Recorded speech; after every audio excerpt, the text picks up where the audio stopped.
Hello and welcome to our entrepreneurial series on building depth in your business.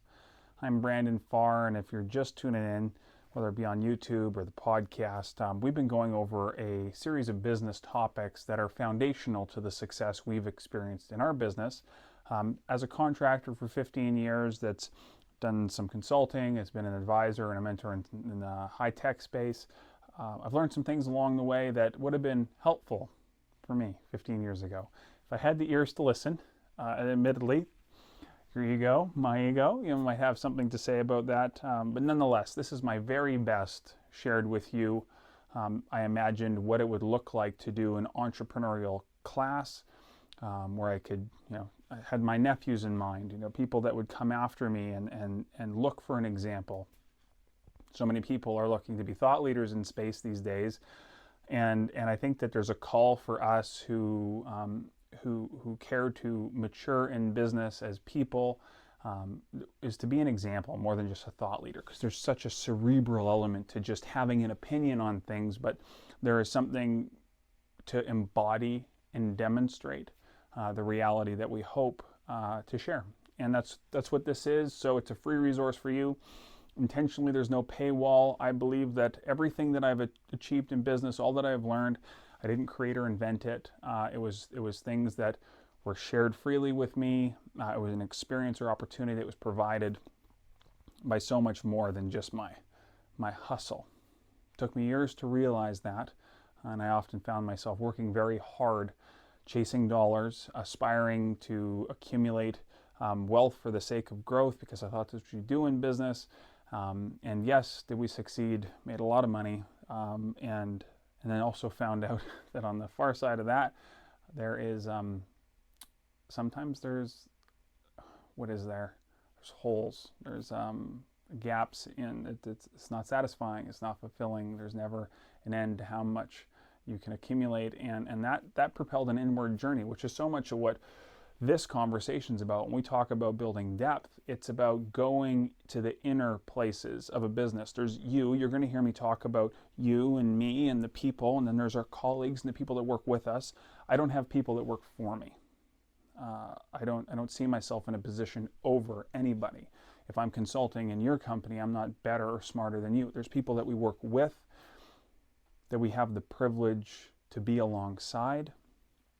Well, those are our collaborators, and they matter just like you matter, just like I matter. And that was just one of the revelations that came early on when I was working in my business in construction, and I was fortunate to be part of a metro community here in Kelowna, and met some people that would become friends that were on the street. They were people who were street afflicted, people who became in the margins of society, whether because of addiction or criminal records or things like that. And I saw that as a business owner, I have choices, and I also saw that a business has the potential to shape positive in a community. So I decided who I was going to employ. And we had great success working with women and men of various abilities and employment histories and criminal histories and addictions histories, and sometimes fresh off the street, quite literally. And does that pose some challenges, human resource challenges? Yeah, but they're worth it. They're worth it because the people are worth it. And to see past somebody's behavior and to see the value of who they are is actually a great gift of inner reflection, because I've come to realize that there's a lot that I and you and we have in common that I took for granted. I saw separation between myself and others for years, and I started to see an integration, and that's helped me evolve my business. It's helped me do things like this for free. When there's separation from us, it's kind of like my business interests versus your needs, and there's this hustle in the market, and one of the things that's really shifted over the years is language. Now we're coming hot off a conversation series. The last conversation that we had, I wish there was more of a dialogue, we'll get to that, is talking about money and talking about quoting. And I walked through an estimating quoting process that's dear to my heart, because it's really, you call it intellectual property, you call it our process, but I created that over the years, and it's helped us develop a business that is viable, that's profitable, that's successful, And it's like I'm sitting here on this side of sharing that going, oh my goodness, did I just do that? Because I'm sharing with you my real behind the scenes stuff, which feels tremendously vulnerable because it's exposing, the internet's full of critics, sure. But at the same time, it's what my heart was calling for when I was younger in my business. And even still, there's things that I need to learn that I wish people would share with me, that I wish people would share with you. And I want to be part of that reciprocity of sharing, because when we evolve, we're going to evolve as a community, and that way business will be better. We're all going to do better for the environment and our communities so that we can have a great flourishing future. That's the whole point of this. If my wealth accumulation strategy strips the opportunity of our grandchildren to survive, I haven't done anything remarkable, even if I can afford to buy a boat or a recreational property. And so these are just, and I don't mean to dive into heavy topics, but rather just to say expose the internal dialogue that I've undertaken that has brought me to this place. Because when I talk about language really matters. And it's one of those things that I think gets taken for granted. And, we're going to talk about, we're already here. So we'll talk about language. We'll talk about the power of creating tension in with the words that we speak. Whether we have people that work for us or people that work with us, really helps align where we see ourselves in relation to them. I prefer a collaborative horizontal approach to leadership rather than these pyramids where I'm the principal and CEO, so I can dictate to you below. Because when I'm sitting collaboratively with people, a lot of really cool things happen that are natural extensions of, we're talking about a world where ESGs are present, and, diversity, equity, inclusion, recognizing that my voice is even though positionally I have more power than people as a CEO, fundamentally I'm not any more valuable. And sometimes people can hide behind their corporate structure and make some entitlements, but I don't want to lead like that. I want to lead with and amongst and share my responsibilities as a principal. I carry those because they're mine to carry, and that produces opportunities for others in our organization. But when we're talking with clients, a couple of things, moving away from battle language like crushing the project or hammering it, or these battle things. There's definitely no space in a modern, professional, decent business for like sexual commentary or crude comments. I own a construction company that actively employed people in addiction right off the street. Was there an opportunity for crude language? Yeah. Was there any? No. That's not to say somebody didn't drop the F-bomb every now and again if they stubbed their toe or drop something, but that's a momentary thing, not a culture of F this, F that. You see this in my weekend, you can't believe what I wouldn't tolerate that because it's just not decent. And so we set the standard, which meant that there was, I work in trades, and we employed not just men but women, and women not just from affluent positions or educated places, although we have well-educated women that work for us, but also some women from the streets, and there's some real complexities for women who are on the streets, and lots of abuse that occurs.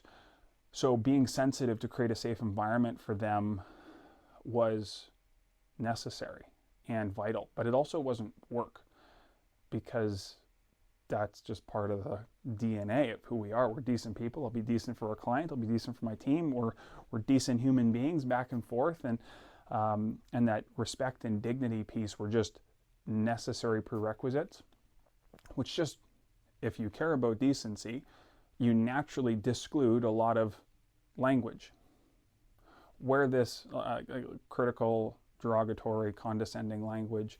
And it did take some reflection, some things that we take for granted sometimes, not realizing where our position of privilege, and privilege, I didn't mean for this to be a political conversation, but nonetheless, we're in business, and business has people in it, and these are real tensions in our time. And white privilege being a thing, but also positional privilege. Regardless of race or gender, you can have a job title that gives you privilege in decision making, discretionary spending, whether self-elected to do work or not. Let's not take that for granted. And there's some things that are just on autopilot that I didn't realize over the years that I had to refine. And I'm still in the process of doing that. And most presently for me in that space is the language around environment, and including the environment as a stakeholder in what we do. And I was surprised at how unnatural it was for me to come to this place, because I started to realize the common virtue and value that we all possess as people. And notice, they're not homeless people. That's a language. They're people experiencing homelessness. Small nuance, but if those homeless people or those addicts, they're defined by their behavior in that sentence. What about their people in active addiction that are struggling to get off the street? Acknowledging their people value is something that just has to take place, but then transform that into the environment, the world in which we live, and like the planet that sustains us. And for some reason, this was just hard for me. Again, I grew up in my early trades, it was like the bigger the truck, the blacker the smoke, the more potent the chemicals, the like hoorah. If I could get an eco-friendly acrylic concrete sealer, why would I want that when I can get the full strength solvent based? And if they're ruling out solvent based, I'd want to stockpile some so I can get the real deal, And that was just my psychology. And there was nothing about conservation of materials or making intelligent decisions about what to buy and what not to buy, because I just didn't care. And if there was any extra, I went to the dump, and it just, the consume and dispose was just a culture of it. Now, did I make lots of money doing that? Yeah. Did I just, kind of wash my hands of the responsibility? Yeah. Did I think that environmental concerns were the problems of oil tankers leaking into the ocean? Yeah, it's not my issue. And I just can't do that anymore. Because my grandchildren, I don't have any kids, but, like my nephews, having grandchildren, the next generation, your grandchildren, they deserve better from me.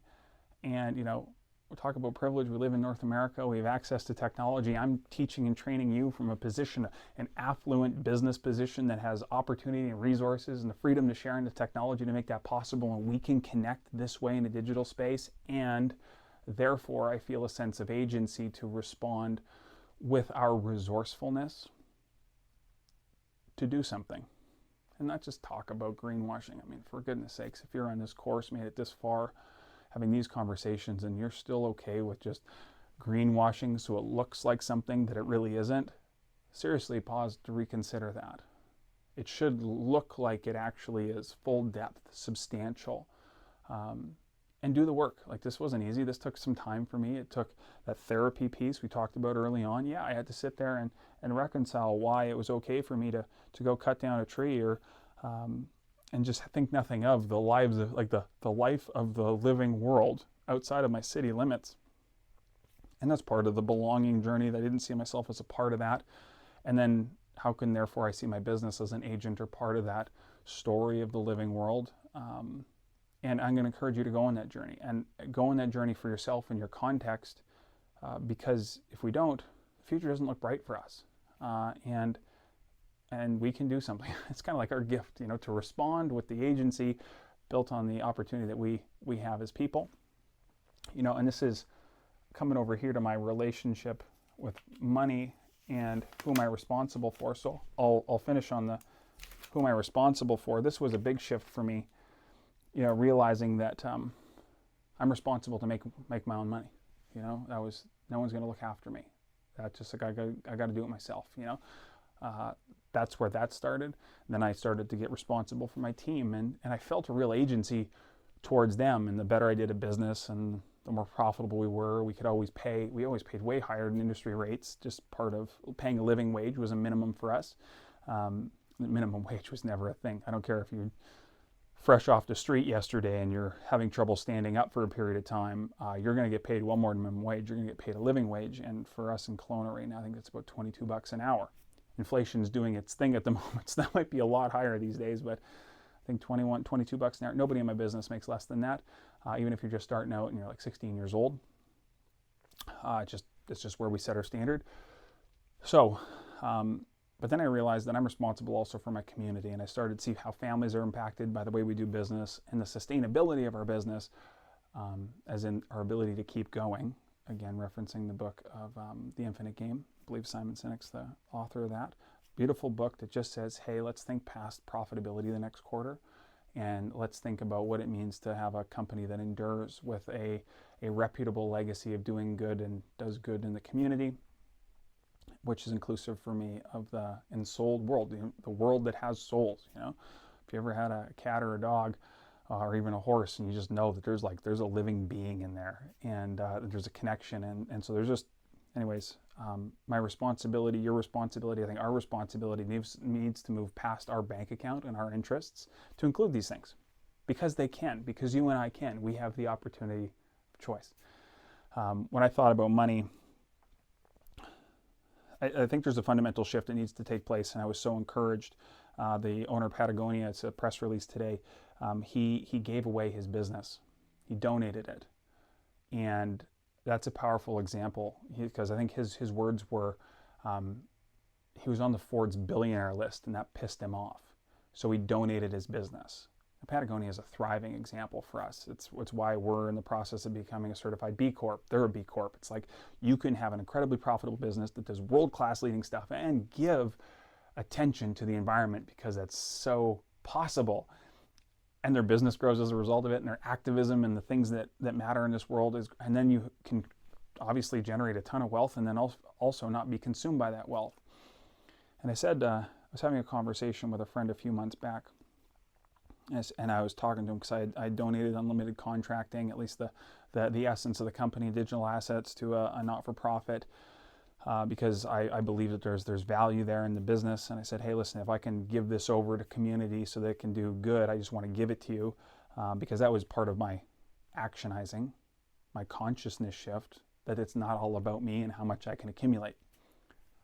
With that, I said, hey, like there are leaders out there that are shifting from a disposition of accumulation to distribution. That's happening in the leadership space. People are seeing that my pile of gold doesn't need to just keep going higher and higher and higher. That's not the point of this. The point of being a powerful leader is, in my opinion, seeing what you can distribute with your resourcefulness, which includes your business, which includes your bank account, which includes your time, your energy, your focus. And I do believe time is a currency worth valuing, entirely a priority for us. And then there's something deeper about that, though. I was having a conversation even today with a gentleman that he wasn't able to give yet because he didn't have enough money to do that. No, he's doing fine. But his perspective was, if he had more money, he'd give. And that caused me to reflect, even at lunch, which is probably why this is present for me. I meant to start here and talking about downtime, but this is where we are. And it's a dialogue that is fluid. These are one-take things. We're just going here because it's present for me. And I realized that when I decided that a generosity was the man I wanted to be a generous man, and I wasn't ever going to link that to my bank account, so that when my bank account was high, I could be generous, and when my bank account was low, I couldn't. That decision to see myself as resourceful, full of resources, your decision, if you can see yourself as full of resources, I uncoupled that from my finances, not in a way that was to sound irresponsible, like I'll just give money if I don't have it. No, that's not realistic. That's not honest. That's not congruent. But I'm generous, period. Even if I lost all my money tomorrow, I'm generous, period. I just decided I'm going to see what I can give with what I got, where I am. What I can do, what I can, where I am with what I got. That's the answer. And shift from look at where I am, see what I can acquire, and then how to hold. Like, that's where I used to be. That's what I wanted. There was scarcity deep on the inside, a desperation even in business. And I had these lofty goals to build a construction empire because I wanted a lot, because then I was significant, I guess. That is changed, and it's not changed because I have a ton of money. There's times when I've run out of money. If you're in business, you know that sometimes it ebbs up and then sometimes it goes down. And COVID was a challenging time for us. Just the nature of our business, we weren't thriving through it, but we were generous through it. We were engaged through it. I gave away unlimited contracting in COVID. It's like, it just, anyways, that's that. I'm not here to tell you what I did. I'm here to tell you about the philosophies that brought me to the place where I am and offer what I've done as an example so that you can see something tangible. I don't want to talk about theories or what could be. I think it's more honest and congruent for you if I can talk to you about what actually happened. Yeah, so consciousness in business for me is all about waking up to myself, waking up to where I am in the world, and stop taking things for granted and start applying my attention to creating reciprocal relationships rather than what is typical in economics is to leverage and extract. And if you're really good at it, you leverage and extract more. And the system at present rewards that, but it's not a whole way to do business. And you don't have to do it that way to be incredibly prosperous. I mean, by golly, Patagonia is an example. I feel like we embody a measure of that, not to anywhere near that degree. But when I hear about builders fighting the new energy step code and finding ways around that and trying to submit permits so they can go into the lower category of step code requirement, which is an energy standard in British Columbia, so they can avoid having to become more, if you get it in early, you don't have to, the new standard is more rigorous. Like, we're looking for ways to dodge responsibility. To what end? Like, honest to goodness, to what end? I'll end on this for this conversation because we've gone entirely backwards in chronology from what I expected. But, I talked about red. When I talked about my project, I got my little communications board down here that I brought up. I've talked about, I use very simple metrics, green, yellow, red, in this communication, early, real time, and late. And profitability of communication is definitely, early communication is the most profitable. There's always real-time communication expensive. Anyways, I talked about projects and de-risking projects, and I had my project timeline from my previous conversations here, and I talked about different elements of the project having different risk profiles. Green being you thoroughly comprehend, yellow, I know this is orange, I'm saying that again. So yellow being something you that's outside of your comfort zone or might have some elements of risk, and red being items that are like thoroughly challenging for you, your organization, or just generally you're good at it, but it's still risky. If your business is skydiving, there's kind of a red circle around your business. Both the plane ride up, which I was nervous when I did that the first time, and then there's the jumping out of the plane part, which is also a red event, and then there's the pulling the parachute, which is, hopefully that opens. So it worked out fine. I'm still here. But so I talked about risk profiles of business, and if it's too risky, say no. I talked about if you're a landscaper, and you're good at cutting grass and you're good at doing irrigation, but somebody says build a retaining wall, that's equipment, that's permitting, that's a whole different category. So to me, just because you're a landscaper doesn't mean you should do everything that every landscaper does, unless you very intentionally and consciously move into that, as an example. But on the topic of consciousness, red is also things that you just say no to because you have higher standards. And that's a lot of what I'm talking about when I talk about language. We just say no to certain type of derogatory language. We also say no to using different products. I mentioned in a previous conversation about how I used to do specialty coatings, and the chemicals we had to use to clean our equipment with that were just so toxic. And I remember realizing the impact that was having on me, and then empathetically realizing the impact this is having on my team, and we just moved away from that. And so it was like a no. Can you do that? Or can you do that for us? Well, yes, I can, but I'm not going to. And now, most presently, in some of the building and construction industry, I mean, we're licensed builders. We could build you a home, but that doesn't mean I'm going to build any home that you bring to me to build. There's some building elements and some designs that I'm like, absolutely not, because I know that it's not going to work out for you long term. Is it the code? Yes. Is it going to work? No. And so I've done other videos on using clear poly behind the walls and OSB sheeting, and it's like, no, I won't do that. I will not build you a home with those elements. Absolutely not. No, it won't work. I'm not doing it. If you don't want an ERV and you don't want a heat pump and you don't want triple pane glass, then I'm not your guy. If you want to find cheap wall assemblies that are poorly insulated with double pane windows. Fill your boots, but it won't be me. And that's because I've realized that what we build into our homes, the homes are stuck with, and therefore the occupants are stuck with for the rest of the life of that building, which conceivably for windows might be 30, 40, 50 years.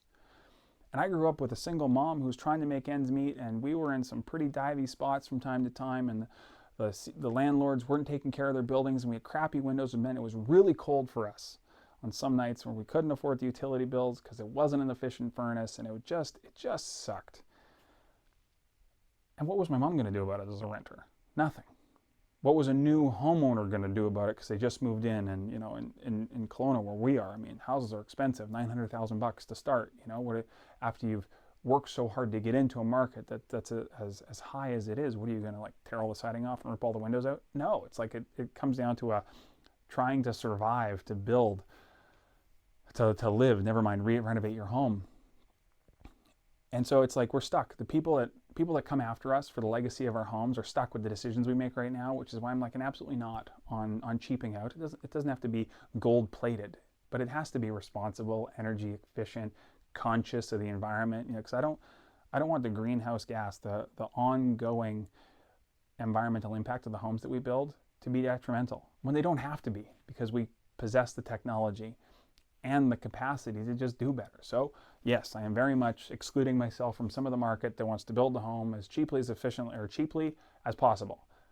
I'm all about the market that can build efficient, elegant, high-performing homes that are brilliant to live in for the lifespan of the home that people 4 generations from now won't regret. And that's the market I'm in. Not saying the other, like, you just won't find me in the other one is what I'm saying. And that has a lot to do, again, as we evolve in our consciousness and you decide whether you're going to build retaining walls. Maybe you're not the landscaping company that will fill in the wetlands so that you can put a retaining wall over top of the thing. You might have a conscience that says, hey, no, we're not going to destroy the environment to make the lawn flat. Whatever your thing is. And I don't want to put words in your mouth. I care about this. So we'll pause there for a moment and we'll jump into another conversation. And thanks for being with me. These are topics that are precious for me. They're rare. They're rare in the business community, but they're necessary. I hope they deliver business value for you as well as they have for us, as they obviously have for Patagonia. I want you to succeed and be sustainable for decades to come. Thanks.